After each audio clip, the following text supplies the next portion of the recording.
एक road side dinar में एक पुलिस वाला हाईवे टू हेल नाम का रेसिंग आर्केड गेम खेल रहा होता है। पास में ही एक यंग कपल चार्ली और रैचल स्नैक खा रहे होते हैं ताकि वे अपनी लॉन्ग ड्राइव फिर से कंटिन्यू कर सकें। दोनों लास वेगास शादी करने जा रहे हैं, अपने पेरेंट्स से छिपकर भागे हुए, और इसी वजह से चार्ली को डर है कि कहीं पुलिस वाला उन्हें पहचान ना ले। इसलिए वे जल्दी से निकलने का फैसला करते हैं और अपने छोटे से डॉग के साथ रोड पर निकल पड़ते हैं। जैसे ही वे डाइनर से बाहर आते हैं, पुलिस वाला अपनी मोटरसाइकिल पर उनके पीछे लग जाता है। चार्ली को शक होता है कि पुलिस वाला उनका पीछा कर रहा है, इसीलिए वह एक अलग रास्ता ले लेता है जो ब्लैक कैनियन नाम की जगह की ओर जाता है। जब उसे यकीन हो जाता है कि पुलिस वाला उनके पीछे नहीं है, तो वह इस सुनसान जगह का फायदा उठाकर रैचल के साथ एक रोमांटिक मोमेंट बिताना चाहता है। लेकिन रैचल कहती है कि वह शादी के बाद यह स्पेशल मोमेंट चाहती है। चार्ली एक बार के लिए तो मना करता है, फिर भी मान जाता है। वे अपनी जर्नी कंटिन्यू करते हैं और कुछ देर बाद उन्हें एक पुराना गैस स्टेशन दिखता है जिसका नाम लास्ट चांस होता है। वहां एक अजीबोगरीब बुजुर्ग आदमी सैम रहता है जो थोड़ा सनकी होने के बावजूद उनकी हेल्प करता है और उनकी कार की टंकी फुल कर देता है। वह कपल को अपने केबिन में रुकने का ऑफर भी देता है, लेकिन चार्ली और रैचल जल्दी में होते हैं, इसलिए वे वहां नहीं रुकते। जाते जाते सैम उन्हें एक अजीब सलाह देता है और कहता है कि जोशुआ ट्रीज से सावधान रहना। इतना ही नहीं, वह उन्हें वार्न करता है कि जब तक वे अगले गैस स्टेशन तक ना पहुंच जाएं, तब तक रास्ते में कहीं मत रुकना, क्योंकि यह रास्ता बहुत खतरनाक है। दोनों इस अजीब बात का मतलब नहीं समझते, लेकिन फिर भी आगे बढ़ जाते हैं। जैसे ही वे वहां से निकलते हैं, गैस स्टेशन की सारी लाइट्स बंद हो जाती हैं। जर्नी आगे बढ़ती है। रैचल और बेन सो जाते हैं, जबकि चार्ली रोड पर ध्यान देने की कोशिश करता है। रास्ते में उसे जोशुआ ट्रीज दिखते हैं, लेकिन वह उन्हें इग्नोर कर देता है। कुछ देर बाद उसकी आंखें झपकने लगती हैं और वह नींद में कार चलाते हुए एक बिलबोर्ड से टकराने ही वाला होता है, लेकिन बच जाता है। तभी एक पुलिस कार उनके पास आकर रुकती है। कार से एक अनजान पुलिस वाला बाहर आता है। उसके हाथ में एक रिवॉल्वर, एक डंडा और एक अजीब जोड़ी हथकड़ियों की होती है जो इंसानी हाथों की तरह दिखती हैं। वह चार्ली की कार के पास आता है। चार्ली उससे कहता है कि सब ठीक है, लेकिन जब वह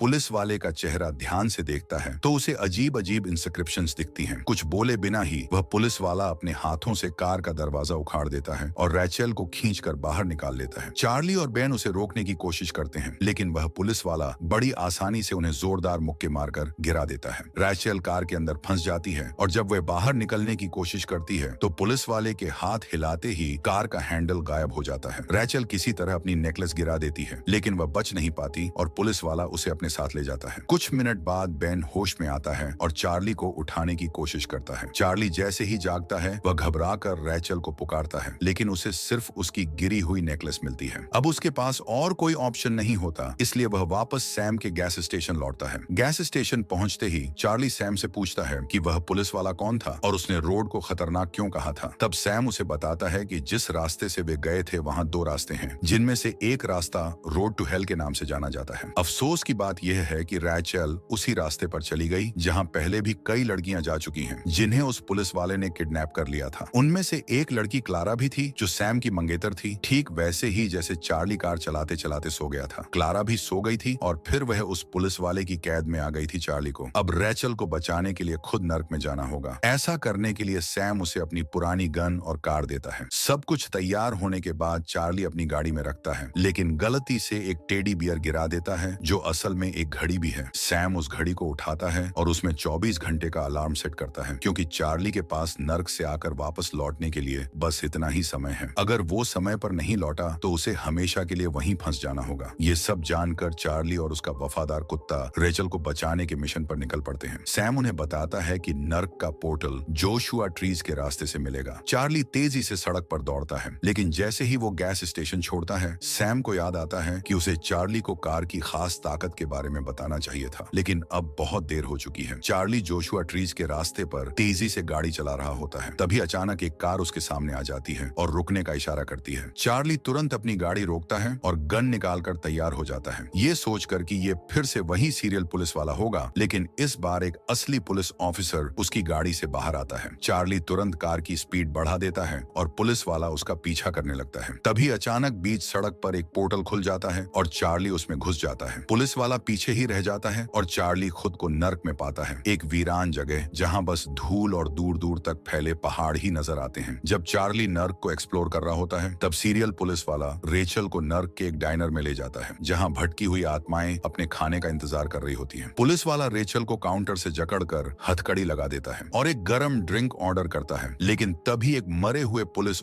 ऑफिसर की आत्मा उसे परेशान करने लगती है। गुस्से में हेल अपनी गन निकालकर उस आत्मा को गोली मार देता है, जिससे उसकी आत्मा जलकर राख हो जाती है। इस अफरा तफरी के बीच रेचल इस मौके का फायदा उठाती है। अपने ऊपर डाली गई ड्रिंक को हथकड़ियों पर गिराकर उन्हें तोड़ने में कामयाब हो जाती है। वो डायनर से बाहर भागती है और रेगिस्तान में बचने की कोशिश करती है, लेकिन तभी उसे एक बाइकर गैंग घेर लेता है और रॉयस उसे सीरियल पुलिस वाले के हवाले कर देता है। लेकिन ये साफ कर देता है कि अब पुलिस वाला उसका कर्जदार रहेगा। कुछ घंटों बाद चार्ली भी डायनर पहुंचता है, लेकिन तब तक रेचल को पुलिस वाला ले जा चुका होता है और इसी बीच बाइकर गैंग चार्ली पर हमला कर देता है। गैंग लीडर रॉयस उससे पूछता है कि वो यहाँ क्या कर रहा है। चार्ली उन्हें बताता है कि वो अपनी गर्लफ्रेंड को बचाने आया है। ये सुनकर रॉयस उसकी हिम्मत से प्रभावित होता है और उसे जाने देता है, लेकिन साथ में उसे चेतावनी देता है कि अगर चार्ली नर्क में मारा गया तो उसकी आत्मा हमेशा के लिए इस गैंग की गुलाम बन जाएगी। चार्ली के पास कोई और चारा नहीं होता, तो वो इस शर्त को मान लेता है और आगे बढ़ जाता है। गैंग के बीच में उसे एक खूबसूरत लड़की दिखती है जो बिल्कुल सैम की मंगेतर जैसी लगती है, लेकिन वक्त बर्बाद करने का समय नहीं होता और चार्ली तेजी से अपनी गाड़ी लेकर फिर से सफर पर निकल पड़ता है। आखिरकार उसे पुलिस वाले की कार दिख जाती है। चार्ली विलेन की कार का पीछा करना शुरू करता है और उसे रोकने की कोशिश करता है, लेकिन वो गाड़ी इतनी मजबूत होती है कि उसके हमलों का कोई असर नहीं होता। दोनों के बीच जबरदस्त रेसिंग चल रही होती है। चार्ली अपनी गन निकालने की कोशिश करता है, लेकिन पुलिस वाला तेज साबित होता है और चार्ली की कार पर गोली चला देता है, जिससे कार बुरी तरह डैमेज हो जाती है। नतीजा ये होता है कि चार्ली को सड़क से हटकर गाड़ी रोकनी पड़ती है, जबकि पुलिस वाला रेचल को लेकर हेल सिटी की तरफ निकल जाता है। चार्ली की कार की हालत उससे भी ज्यादा खराब होती है। उसकी हेडलाइट टूट चुकी होती है और तेल लीक हो रहा होता है। वो मदद की तलाश में रेगिस्तान में भटकने लगता है, लेकिन तभी उसे अपनी गाड़ी किसी अनजान ड्राइवर के साथ जाती हुई दिखती है। चार्ली तुरंत दौड़कर उसे रोकने की कोशिश करता है, लेकिन जब वो करीब पहुंचता है तो देखता है कि वो एक मैकेनिक है जिसका नाम बीजल है और उसके साथ एक रहस्यमयी लड़का भी है। बीजल बताता है कि उसे लगा ये कार छोड़ दी गई है, लेकिन वो इसे अपने गैराज में ठीक कर सकता है। चार्ली उसकी मदद कबूल कर लेता है और अपने कुत्ते के साथ उसके गैराज तक जाता है। बिना किसी परेशानी के बीजल गाड़ी ठीक कर देता है और कहता है कि इसके लिए वो कोई पैसे नहीं लेगा। चार्ली को ये अच्छी बात थोड़ी अजीब लगती है, लेकिन वो शुक्रिया अदा करता है और जल्दी से फिर से रेचल को बचाने के लिए निकल पड़ता है। लेकिन उसे इस बात का अंदाजा नहीं होता कि बीजेल के साथ जो रहस्यमयी लड़का था वो चुपके से चार्ली की गाड़ी के बाहर लटक कर उसके साथ आ रहा है। चार्ली और एडम कुछ मिनटों बाद नर्क के एक ऐसे हिस्से में पहुंचते हैं जहां अच्छे इरादों वाले लोगों को भयानक तरीके से सजा दी जाती है। वह लड़का जिसका नाम एडम है आखिरकार चार्ली के सामने आता है और कहता है कि वह रेचल को खोजने में मदद कर सकता है, क्योंकि उसे पता है कि सार्जेंट उसे कहां ले गया है। जब चार्ली देखता है कि लड़का बेन के साथ स्नेहपूर्वक व्यवहार कर रहा है तो वह उसकी मदद स्वीकार कर लेता है। रास्ते में चार्ली एडम से पूछता है कि वह नर्क में कैसे आया। एडम बताता है कि चार्ली की ही तरह उसके पिता भी रास्ते में सो गए थे और सार्जेंट ने उन्हें खत्म कर दिया, जबकि एडम को बीजल के हवाले कर दिया गया था। ये जानकर कि यह लड़का भी हेलकॉप का एक और शिकार है, चार्ली वादा करता है कि वह रेचल को बचाएगा और एडम को अपने साथ जीवितों की दुनिया में वापस ले जाएगा। एडम खुशी खुशी सहमत हो जाता है और चार्ली को बताता है कि रेचल को हॉफ्स नामक नाइट क्लब में ले जाया गया है। वहां पहुंचकर चार्ली एडम और बेन को कार में छोड़ देता है और सैम की बंदूक लेकर नाइट क्लब के अंदर चला जाता है। अंदर उसे कई लड़कियां पिंजरों में बंद दिखाई देती हैं। सभी पिंजरों की तलाश करने के बाद उसे आखिरकार रेचल मिल जाती है। वह उसे मुक्त करने की कोशिश करता है, लेकिन तभी सार्जेंट आ जाता है। चार्ली उस पर गोली चलाता है, लेकिन कोई असर नहीं होता। वह अपनी बंदूक को दोबारा लोड करने की कोशिश करता है, लेकिन सार्जेंट उसे रोक लेता है और चार्ली को एक पिंजरे में फेंक देता है। फिर हेलकॉप चार्ली की बंदूक उठाता है, उस पर गोली चलाता है और रेचल को अपनी कार में वापस ले जाता है। इसके बाद सार्जेंट नाइट क्लब से चला जाता है, जिससे चार्ली गंभीर रूप से घायल हो जाता है। उसे खतरे में देखकर एडम तुरंत उसकी मदद के लिए दौड़ता है। तभी बीजल प्रकट होता है और कहता है कि वह चार्ली को बचा सकता है, लेकिन इसके लिए एडम को वादा करना होगा कि वह फिर कभी वर्कशॉप से भागने की कोशिश नहीं करेगा। लड़का इस शर्त को मान लेता है और फिर बीजल एडम का हाथ चार्ली की चोट पर रखता है और रहस्यमयी जादू से उसे ठीक कर देता है। सौभाग्य से चार्ली पूरी तरह स्वस्थ होकर नाइट क्लब में जाग जाता है। बीजल उसे बताता है कि वह अपने मजबूत दिल की वजह से बच गया, लेकिन अब उसे अपनी दुनिया में वापस जाना चाहिए। चार्ली इनकार कर देता है क्योंकि वह इतनी आसानी से रेचल को छोड़ना नहीं चाहता। बीजल उसे रोड टू नोवेयर नामक शॉर्टकट के जरिए हेल सिटी पहुंचने की सलाह देता है। चार्ली इस रास्ते पर जाने का फैसला करता है, लेकिन बीजल उसे चेतावनी देता है कि एडम उसके साथ नहीं जा सकता क्योंकि उसने अपना वादा किया है। चार्ली को इसका अफसोस होता है, लेकिन वह जानता है कि उसे अपनी यात्रा जारी रखनी होगी और वह शॉर्टकट की ओर बढ़ जाता है। रास्ते में एक बार फिर रॉय और उसकी बाइकर गैंग उस पर हमला कर देती है, लेकिन सौभाग्य से चार्ली उनसे छुटकारा पाने में सफल हो जाता है और शॉर्टकट खोज लेता है। यह रास्ता एक पहाड़ की गुफा के अंदर से होकर जाता है और केवल पैदल चलकर पार किया जा सकता है। है। वह अपनी कार छोड़कर गुफा के अंदर प्रवेश करता है। थोड़ी देर बाद उसे मोटरसाइकिल की आवाज सुनाई देती है। यह सोचकर कि रॉय आ रहा है, वह उस पर हमला करने की कोशिश करता है, लेकिन यह क्लारा होती है। वह बताती है कि यह गलत फैसले की वजह से वह सैम को छोड़कर नर्क में फंस गई थी। वह चार्ली को चेतावनी देती है कि वह भी ऐसी गलती न करे और इस जगह से बाहर निकल जाए, लेकिन चार्ली रैचल को बचाने के अपने इरादे पर अडिग रहता है। क्लारा की चेतावनी को नजरअंदाज करते हुए चार्ली गुफा के अंदर आगे बढ़ता है और एक दरवाजा देखता है जो एक होटल के कमरे में खुलता है। वहां वह आखिरकार रैचल को पाता है जो बिस्तर से बंधी होती है। उसे देखकर वह खुश हो जाता है, लेकिन जल्द ही उसे एहसास होता है कि रैचल का व्यवहार कुछ बदला हुआ है। रैचल कहती है कि वह अपने बॉयफ्रेंड के साथ एक रोमांटिक पल बिताना चाहती है, लेकिन चार्ली को महसूस होता है कि सार्जेंट नजदीक आ रहा है। उसकी आशंका सच साबित होती है जब हेलकॉप कमरे की दीवार तोड़कर अंदर घुस जाता है और उस पर हमला करने के लिए आगे बढ़ता है। हेलकॉप अपनी बंदूक निकालता है, लेकिन चार्ली एक कुर्सी से उसे बेअसर कर देता है। फिर भी सार्जेंट ज्यादा ताकतवर होता है और एक घूंसा मारकर चार्ली को गिरा देता है, फिर उसे जोर से दीवार पर फेंक देता है। इसके बाद सार्जेंट आखिरी वार करने की तैयारी करता है, लेकिन चार्ली जल्दी से जमीन पर पड़ी अपनी बंदूक उठा लेता है और उस पर गोली चला देता है। गोली सही निशाने पर लगती है और हेलकॉप धुआं बनकर बिखर जाता है। चार्ली मौका देखते ही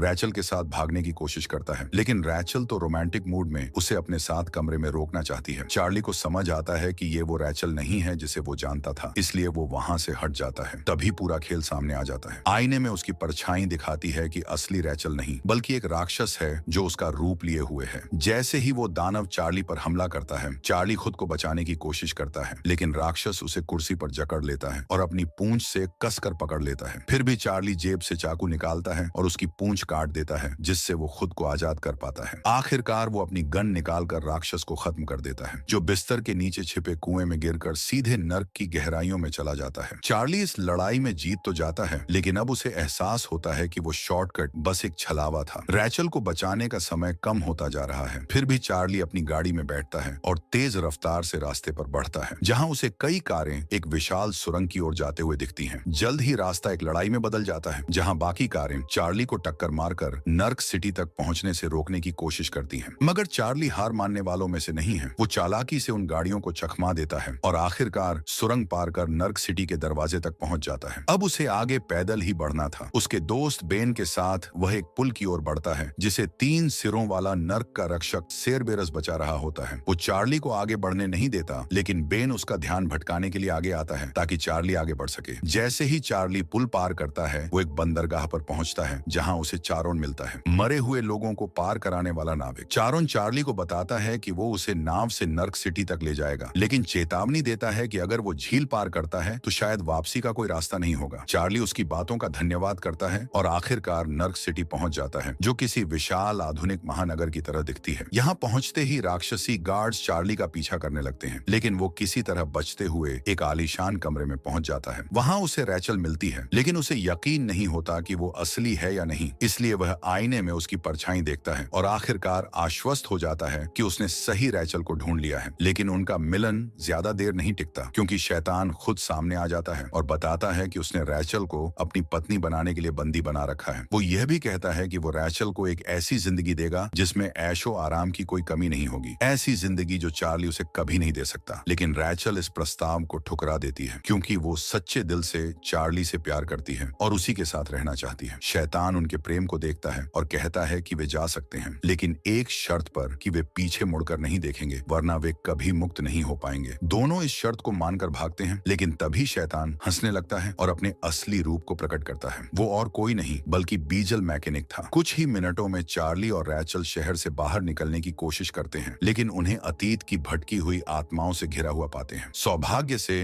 रैचल को सार्जेंट की पुरानी कार मिल जाती है और उसे याद आता है कि दरवाजा खोलने का तरीका क्या था। वो वही करती है और दोनों कार में कूदकर अंदर आ जाते हैं। तभी सार्जेंट खुद भी उनके पीछे आ जाता है, लेकिन रैचल जल्दी से हॉट वायरिंग कर देती है और गाड़ी स्टार्ट हो जाती है। अब वे एक सुरंग से भागते हैं जिसमें कोई अंत नजर नहीं आता, लेकिन रैचल को रास्ता पता था और वो चार्ली से कहती है कि बिना रुके तेजी से गाड़ी चलाए। चार्ली उसकी बात मानता है और कार बिना किसी नुकसान के गुफा की दीवार से पार निकल जाती है, सीधा नर्क सिटी से बाहर आजादी की ओर। फिर आखिरकार चार्ली गाड़ी पर गोली चलाता है ताकि सार्जेंट को देर हो और फिर कपल बेन के साथ मिलकर टनल के एग्जिट की तरफ निकल पड़ते हैं। इसकी वजह से उन्हें कुछ किलोमीटर की बढ़त मिल जाती है, लेकिन जल्द ही बीजेल के आदेश पर कुछ मैकेनिक गाड़ी को रिपेयर करने लगते हैं। इसी बीच चार्ली बीजेल बीजेल की वर्कशॉप पर जाकर अपना वादा निभाने और एडम को बचाने का फैसला करता है। लेकिन वहाँ वर्कशॉप की जगह एक बड़ा स्काई स्क्रेपर नजर आता है और उसी में से बीजेल बाहर आता है, पहले से बिल्कुल अलग रूप में। चार्ली कहता है कि वो एडम को लेने आया है, लेकिन बीजेल जो असल में शैतान है उसे चेतावनी देता है कि वो लड़के को जाने नहीं देगा। चार्ली तब उसे एक चैलेंज देता है, हेलकॉप के साथ एक रेस। अगर चार्ली जीतता है और भाग निकलता है तो एडम आजाद हो जाएगा और वो लोग जिंदा दुनिया में वापस लौट पाएंगे। लेकिन अगर हेलकॉप उन्हें पकड़ लेता है तो सिर्फ एडम ही नहीं बल्कि रैचल भी हमेशा के लिए नरक में फंस जाएगी। बीजेल ये डील मान लेता है क्योंकि अब तक उसके पास एडम और बाइकर गैंग के लीडर रॉय जैसे गोद लिए हुए बेटे थे, लेकिन अब रैचल के साथ उसे पहली बार एक असली वारिस मिल सकता था जो भविष्य में नरक और जिंदा दुनिया पर राज कर सके। डील तय हो जाती है और चार्ली बीजेल की गाड़ी को फॉलो करके रेस की स्टार्टिंग लाइन तक पहुंचता है। वहां रॉयस और उसकी गैंग भी आ जाती है और क्लारा चार्ली से कहती है कि सैम को बता देना कि वो ठीक है। सब कुछ तैयार होने के बाद बीजेल चार्ली को नरक से बाहर निकलने का रास्ता दिखाता है और उसे अब भी रेस से हटने का ऑप्शन देता है, लेकिन चार्ली अपना रेड कैप पहनता है, अपनी पूरी हिम्मत जुटाता है और अपनी मंजिल की ओर तेजी से निकल पड़ता है। कुछ सेकंड बाद हेलकॉप अपनी गाड़ी लेकर पीछे आ जाता है और रेस शुरू हो जाती है। रेस के दौरान रॉय अपने पिता का सामना करता है और कहता है कि उसे भी नरक से भागने का एक मौका चाहिए, लेकिन बीजेल उसे रिजेक्ट कर देता है और कहता है कि रॉय हमेशा से एक नाकाम बेटा रहा है। गुस्से में रॉय अपने पिता को गलत साबित करने के लिए आगे बढ़ता है और मोटरसाइकिल से पोर्टल की ओर निकल पड़ता है। रॉय अपनी बाइक की स्पीड तेज करता है और हेलकॉप की गाड़ी तक पहुंच जाता है। हेलकॉप उस पर गन तान लेता है, लेकिन रॉय उसे याद दिलाता है कि वो उसका एहसानमंद है। हेलकॉप अपनी गन नीचे कर लेता है और रॉय चार्ली की कार की तरफ बढ़ जाता है। वो आखिरकार कार तक पहुंच जाता है और तलवार निकालकर चार्ली से कार रोकने और रेस छोड़ने के लिए कहता है क्योंकि अब वो पोर्टल पार करेगा, लेकिन चार्ली मना कर देता है और गन निकाल लेता है। तभी क्लारा एक आखिरी दयालुता दिखाते हुए रॉय के चेहरे पर कपड़ा डाल देती है जिससे वो कंट्रोल खो देता है। बाइक तेजी से क्लिफ की ओर बढ़ती है और दोनों नीचे गिर जाते हैं, जहां रॉय अपनी ही तलवार से मारा जाता है और एक खतरा टल जाता है। लेकिन हेलकॉप अभी भी उनका पीछा कर रहा है और चार्ली की कार के और करीब आता जा रहा है। हेलकॉप उनकी गाड़ी पर वार करने लगता है। तब चार्ली अपनी गन निकालकर सीधा हेलकॉप के सिर पर गोली दाग देता है, लेकिन वो फिर भी नहीं रुकता। एडम बताता है कि उसे हराने का एक ही तरीका है, उसके चश्मे को तोड़ना। चार्ली रैचल से गन को रीलोड करने के लिए कहता है, लेकिन उनके पास सिर्फ एक ही गोली बची होती है। हालात और खराब हो जाते हैं जब हेलकॉप उनकी कार पर और गोलियां चलाता है तो रेस और भी ज्यादा खतरनाक हो जाती है। हेलकॉप के शॉट से उनकी गाड़ी बुरी तरह डैमेज हो जाती है और रैचल जल्दी से एम्यूनिशन ढूंढने लगती है। तभी उसे सीट के नीचे एक सीक्रेट डिवाइस दिखता है। वो बटन दबा देती है जिससे गाड़ी का नाइट्रो एक्टिवेट हो जाता है। यही वो स्पेशल फीचर था जिसके बारे में सैम चार्ली को बताना भूल गया था। गाड़ी अब सुपर स्पीड में दौड़ने लगती है और आखिरकार चार्ली, रैचल, बेन और एडम पोर्टल पार करके नरक से बाहर निकल जाते हैं। दूसरी ओर जब वे जिंदा दुनिया में वापस आते हैं तो वही पुलिस वाला अभी भी रोड पर होता है जो चार्ली का पीछा कर रहा था। वो अपनी आंखों पर यकीन नहीं कर पाता, लेकिन वो फिर भी चार्ली को गिरफ्तार कर लेता है। चार्ली को इससे फर्क नहीं पड़ता क्योंकि उसे लगता है कि सबसे बुरा अब खत्म हो गया है, लेकिन उसकी खुशी ज्यादा देर नहीं टिकती। अचानक हेलकॉप की जलती हुई कार एक बिलबोर्ड को तोड़ते हुए इस दुनिया में आ जाती है। हेलकॉप गाड़ी से बाहर निकलता है और उनकी तरफ बढ़ता है। पुलिस वाला डर के मारे अपनी गन से उस पर गोलियां बरसाता है, लेकिन हेलकॉप पर इसका कोई असर नहीं होता। एक जोरदार पंच से वो पुलिस वाले को गाड़ी पर फेंक देता है। अब वो चार्ली की ओर बढ़ता है। चार्ली, जिसके हाथ अभी भी हथकड़ियों में बंधे होते हैं, पुलिस वाले के हेलमेट से हमला करने की कोशिश करता है। इस संघर्ष में वो हेलकॉप के चश्मे का एक लेंस तोड़ देता है, लेकिन हेलकॉप अभी भी मजबूती से खड़ा है और गन सीधा चार्ली की गर्दन पर रख देता है। तभी जब सब कुछ खत्म होता हुआ लगता है, रैचल आती है। वो चार्ली की गन उठाती है और सीधा हेलकॉप के चश्मे पर आखिरी गोली चला देती है। चश्मे का दूसरा लेंस टूटते ही हेलकॉप हजारों टुकड़ों में फट जाता है। आखिरकार ये बुरा सपना खत्म हो जाता है। यहाँ तक कि खुद शैतान भी हैरान रह जाता है। इस एडवेंचर के बाद रैचल और चार्ली की शादी होती है, जिसमें उनके माता पिता भी खुशी खुशी शामिल होते हैं। वो दोनों बेन के साथ मिलकर खुशहाल जिंदगी जीते हैं और एडम को उसके परिवार से मिलाने में मदद करते हैं। जहाँ तक सैम की बात है, वो अब भी उसी गैस स्टेशन पर रहता है और हर राहगीर को चेतावनी देता है कि रोड टू हेल को पार मत करो। तो आपको ये मूवी कैसी लगी कमेंट में बताइए और अगर वीडियो पसंद आया हो तो लाइक एंड सब्सक्राइब जरूर करें। मिलते हैं नेक्स्ट वीडियो में।